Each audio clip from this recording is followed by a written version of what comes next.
I'm just closing off the weekend. I'm getting ready for the week ahead. Now, if you don't know this already, you definitely should know. You can submit your receipts on revenue. For self-employed, it's RUS, which is my case here.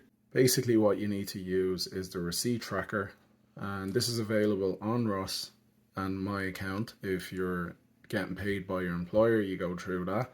So you can go in and add your receipt, put in the date of the expense, select your category. For my case, it's usually either health, but mostly it's remote work, and then select a subcategory on this. So we'll take broadband, and then you put in the total amount, and then you put in the amount that you pay. I usually submit the invoice that I got from Sky or Vodafone, whoever is your provider, and then I submit my receipt. I use Revolut, so I'm easily able to download it and then attach it here as well.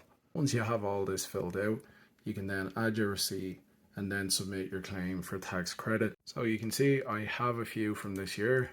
I'm just going to select all of them, or you can do it individually as well. Claim the tax credit. Now this is the part that might throw off a lot of people. You basically have to know the total number of days that you've worked remotely. Personally, I haven't worked full-time in an office since December 2019. I still had the odd days where I actually went into the office, maybe there's an event and I just worked from there. And those days, you kind of lose track of them, especially when you're always working from home. So that's why I ended up creating this part in my Notion work tracker. If you don't know what Notion is, it's the best app. I talk about it all the time. Anyone that knows me knows that. But with Notion, you can do stuff like this, which is creating different views. And the most important view here is the one for days worked. As you can see, I gave it a title, days worked year to date.